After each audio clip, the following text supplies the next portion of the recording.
Hello? Hello? Where is everyone?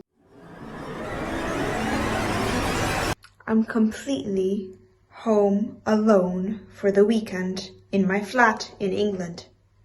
You know what this means. Let's get into the mood, guys. Wow.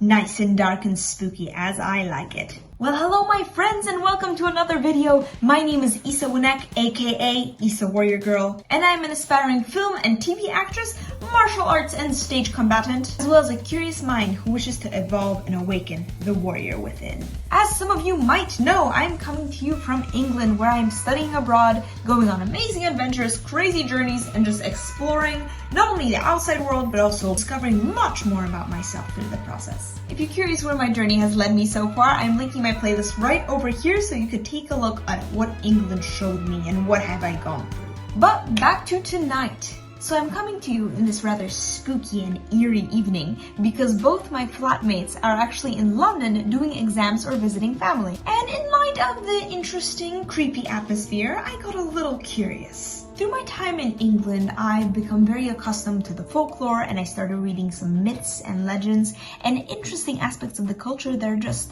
a little spooky. And though there are many aspects of these that do seem rather mystical or far-fetched, their rather long history really made me question how much truth is there behind them. So without further ado, here are a few interesting myths and legends that I discovered during my time in England. First and foremost are the Fae. The Fae are classified as supernatural beings that could vary in shapes, sizes, colors, and ways they appear to us. And apparently they have once inhabited this world without needing to be secret as they are now. They say that they used to coexist with mortal beings until Christianity came and they were forced into hiding. In fact, they were said to have complex governmental structure, have law and order, have of course supernatural abilities, and were in charge of bringing pretty much everything in order in the natural world. Though many had mixed intentions and it's hard to tell whether some were good or bad, they were all masters of manipulation, illusion, and the ability to completely control the human mind. And throughout many stories and legends passed down, there were many manuals and guidelines to how to properly interact with the Fae without having any bad experiences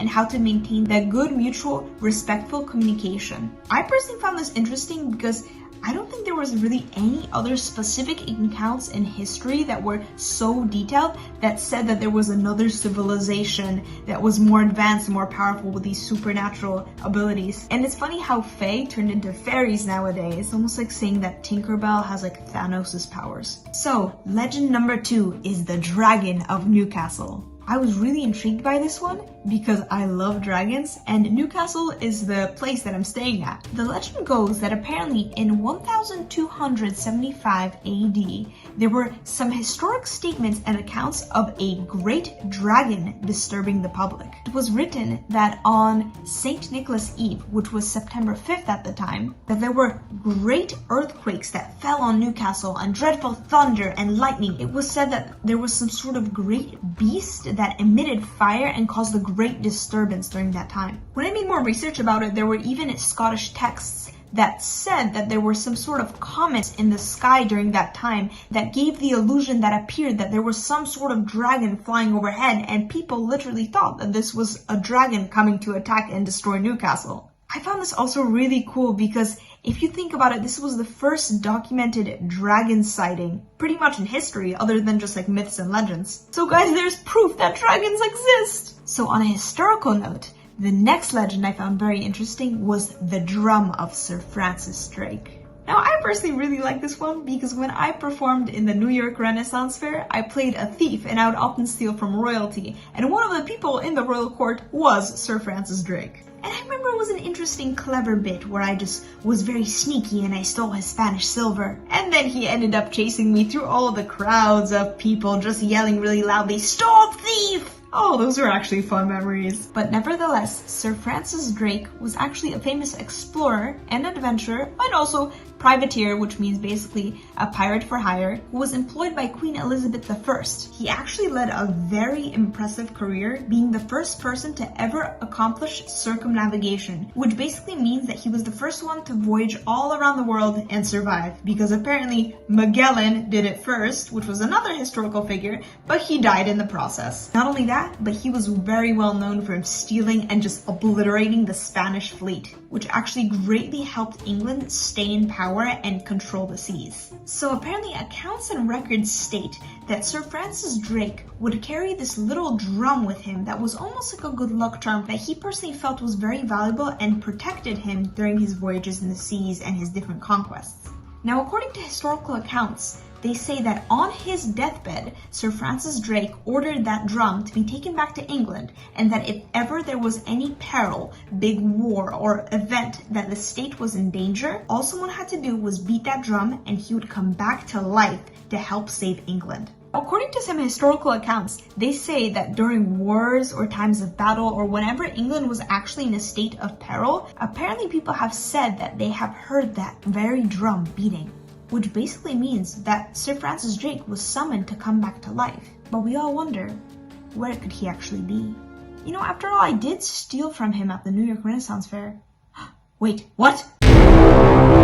This next myth is rather creepy. So I personally chose this one because my province, Newcastle, is set on the Tyne River. And this creature likes water and rivers for a particular creepy reason. Now, the Kelpie is considered to be this strange shape-shifting creature from Scottish folklore. The Kelpie appears as this innocent, cute, and quite tame pony that looks quite rideable, and you want to pet it, you want to touch it, you want to get close to it because it seems so friendly. However, they say if you touch it even with any part of your body, that part of your body will stick to it fast due to its magical abilities. And the moment you're trapped, the Kelpie will just jump straight to the water, drown you, and eat you. Yes, this one's quite dark. But fear not, there is some good news. They say that the Kelpie creature does have a weakness, which is its bridle. They say that whoever takes control of the Kelpie's bridle before the Kelpie controls them, they get power over the creature and could use it for pretty much anything they want because it has to serve them. They say apparently a true tame or captive Kelpie has the strength of 10 horses and the stamina of about 200. So they are very well prized. But on the other hand, you shouldn't really risk it because they might as well drown you and eat you.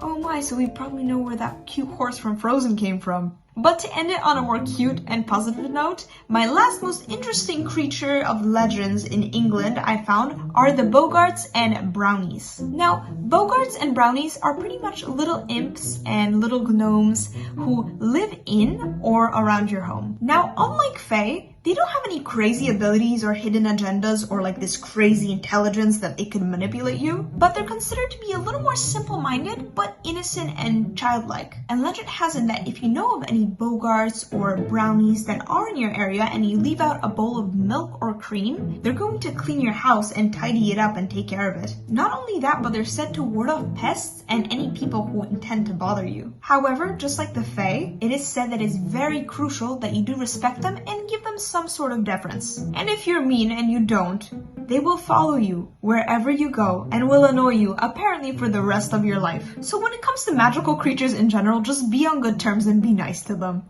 And that, my friends, were the interesting myths and legends that I decided to tell you on this nice and spooky evening. I hope you guys enjoyed this video as much as I did learning about all these interesting accounts and stories. If you did indeed like this video, please leave a like and share this video to anyone else who would find this quite interesting. If you like what I do and you like my content and channel, please subscribe and hit the notification icon to be notified whenever I have a new interesting upload. But yes, during my time alone, I'll be sure to respect the Fae, leave out a bowl of milk, stay away from the Kelpie, and possibly be on good terms with Sir Francis Drake so he's not following me after I stole from him. But as my adventures continue, I'll be sure to keep you updated. Remember guys, stay awesome, stay adventurous, and keep exploring because you never know what you could discover.